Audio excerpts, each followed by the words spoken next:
Wel, dyma ni wedi cyrraedd Prif Seremoni'r Eisteddfod, sef Cadeirio'r Prif Lenorion.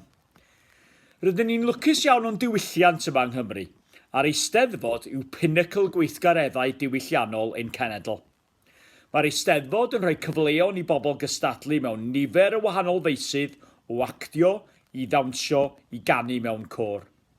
Yn wir, drwy eisteddfodau cafodd nifer o'n cantorion a'n actorion gorau eu cyfleon cyntaf i berfformio ar lwyfan, a rhai megis Bryn Terfel, Rhys Ifans, Iwan Griffith, Taran Edgerton, Matthew Rhys, mae'r enwau yn ddiddiwedd, wedi mynd ymlaen i fod yn berfformwyr byd enwog. Ond y Cadeirio yw'r prif seremoni yn yr Eisteddfod. Fel arfer, rhoddir y gadair i'r bardd gorau yn yr Eisteddfod, a mae hyn yn draddodiad sydd yn bodoli ers dros 1000 o flynyddoedd. Rydym yn gwybod am hyn am fod sôn am gadeirio beirdd yng nghyfreithiau Hywel Dda, ac fe farw yn y flwyddyn 950. Felly, dyna dystiolaeth o ba mor hen yw'r traddodiad hwn. Cadeirio'r Prif Lenorion yn hytrach na'r Prif Feirdd fyddwn ni yn ei wneud heddiw, sef cadeirio ar sail yr ysgrifennu gwaith creadigol mewn unrhyw ffurf, boed yn gerdd, stori, dyddiadur neu unrhyw ffurf arall. Helo, Elen ydw i, Dr Elen Ifan, a dwi yn ddarlithydd yn Ysgol y Gymraeg ym Mhrifysgol Caerdydd. A fi sydd wedi cael y fraint eleni o feirniadu cystadlaethau llenyddol Eisteddfod Ysgol Llanhari. A fi wedi bod wrth fy modd yn darllen eich ymgeision chi, a diolch yn fawr iawn a llongfarchiadau mawr i bawb sydd wedi cystadlu. Mae yna lot fawr o frwdfrydedd dros ysgrifennu yn amlwg yn eich gwaith chi, a lot fawr o potensial hefyd, felly gobeithio y byddwch chi gyd yn parhau i ysgrifennu. Diolch yn fawr iawn am yr 19 ymgais ar gyfer y brif gader. Roedd yr amrywiaeth o destunau yn hynod ddiddorol, a mae lot fawr o potensial yn fan hyn, felly diolch yn fawr iawn i chi gyd. Bydd dim modd i fi enwi pawb, ond mi fyddai yn cynnig ambell sylw ar waith yr ail ddosbarth, yn trafod testunau y dosbarth cyntaf, ac yna yn dyfarnu cyntaf, ail a thrydydd wedyn. Felly, yr ail ddosbarth. Wel, yn y dosbarth hwn, mae bol gwag, cacen jaffa, tom ton, ton tom ac ysbryd y nos. Nawr, mi o'n i'n hoff iawn o'r syniad gwreiddiol yn ymson bol gwag, a'r cyfyng gyngor personol sydd gan y cymeriad. Ydyn nhw'n mynd i ddatgelu yr utopia yma neu peidio. Diddorol iawn a disgrifiadau byw hefyd, felly syniad gwych fan hyn. Cafodd cacen jaffa yn amlwg i hysbrydoli gan ffigurau hanesyddol a llenyddol, a mi o'n i'n hoff iawn o'r disgrifiadau synhwyrus yn llythyr pennal. Bydde cysoni y person rhwng y person cyntaf a'r trydydd person yn gwneud lot o wahaniaeth i'r darn yma, dwi'n teimlo, ond lot fawr o potensial. Mi oedd Tom Ton hefyd wedi ysbrydoli gan Cysgwr y Cryman a digwyddiadau hanesyddol. A mi oedd y cyfres o gyfweliadau gan lygadystion Trychineb Aberfan yn bwerus iawn. Wrth ysgrifennu deialog, mae'n werth meddwl am ceisio datblygu llais unigryw i bob cymeriad.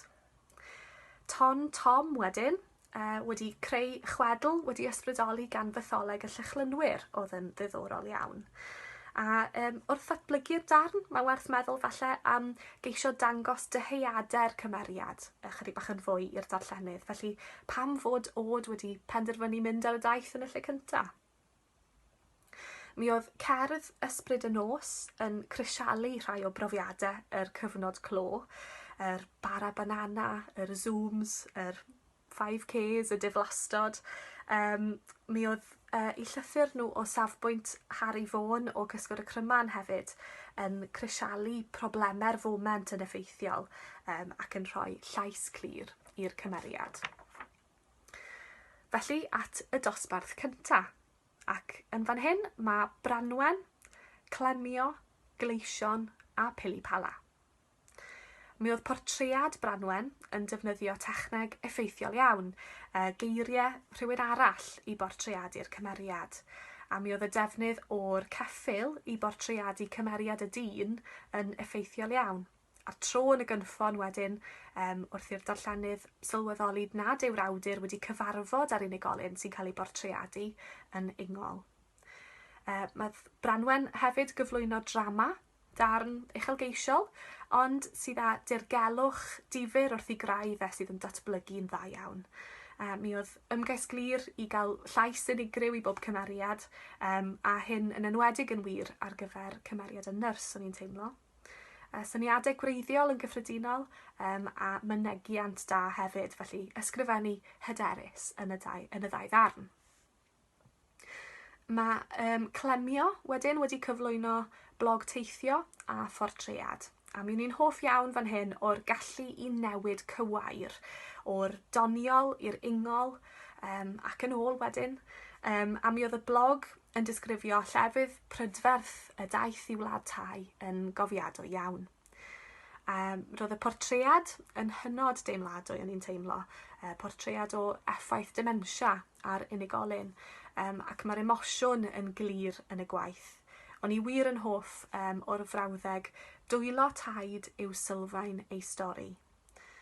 Ysgrifennu cofiadwy fan hyn, ysgrifennu bywiog hefyd, a'r gallu i drafod pynciau dwys a digwyddiadau doniol yn werthnodi ac yn effeithiol. Stori fer a phortread oedd gan Gleision. Mi oedd y portread yn dangos pwysigrwydd ei tadcu i'r awdur, a'r disgrifiad o'r ardd i ddangos gwybodaeth am y cymeriad yn dechneg effeithiol. Mae yna ddelweddau cofiadwy iawn fan hyn, fel y syniad o tadcu fel cwmpawd. Dros felly oedd hynny yn dda iawn. Roedd y stori fer yn afeilgar ac yn llawn dirgelwch oedd yn enyn diddordeb rhywun yn syth. A mi oedd y diweddglo yn dda. Y darllenydd yn gorfod dyfalu falle a'i cyd-ddigwyddiad lwcus, neu falle oedd y ffigwr ysbrydol yma yn gwybod rhywbeth, pwy a wyr. Unwaith eto sgwennu hyderus fan hyn, a chryfder y disgrifiadau a'r delweddau yn glir. Dewisodd Pili Pala wedyn gyflwyno araith mynegu barn a phortread. A maen nhw'n defnyddio technegau thretregol yn effeithiol yn yr araith, gyda strwythur glir sy'n perswadio, ond sydd hefyd yn barchus tuag at y gwrthdadleuon hefyd. Mi o'n i'n hoff iawn o strwythur y portread, gyda dechrau ar diwedd yn ailadrodd, ond gan newid nain o'r adran gyntaf i nani yn yr ail adran.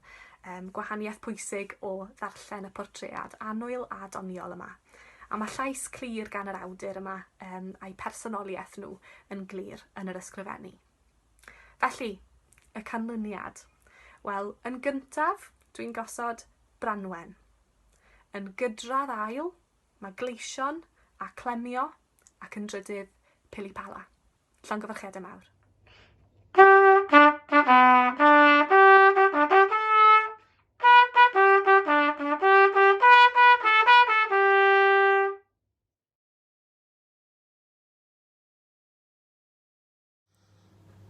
Pleser i'w cyhoeddi mae enillydd Prif Gadair Eisteddfod Rithiol Llanhari 2021 yw Erin James.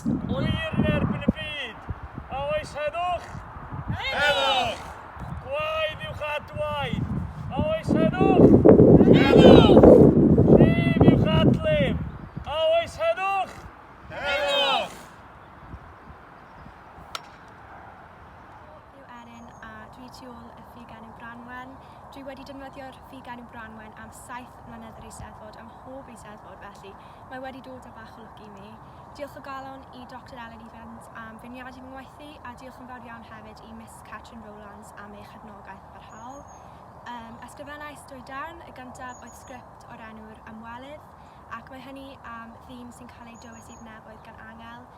Cefais y syniad cwpl o flynyddoedd yn ôl a chefais i ysbrydoliaeth pan gollon ni ein disgybl a ffrind annwyl Rhys Rhywbri, a dwi wir yn gobeithio cafodd Rhys ei dywys i'r newydd gan Angel hefyd.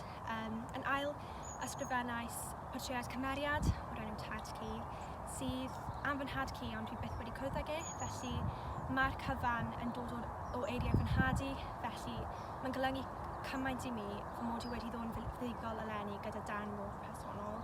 Felly, i'r rhai ohonoch chi sydd eisiau cychwyn ysgrifennu neu parhau ysgrifennu, fy nghyngor i yw ysgrifennwch am yr hyn sy'n dod o'ch calon chi.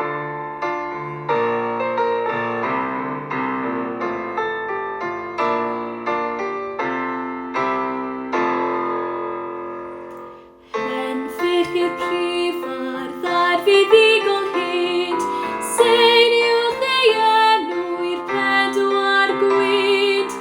O nad yw brenin beidd yr wyl i gyd, cenwch yr idgor ni bedwar ban y byd.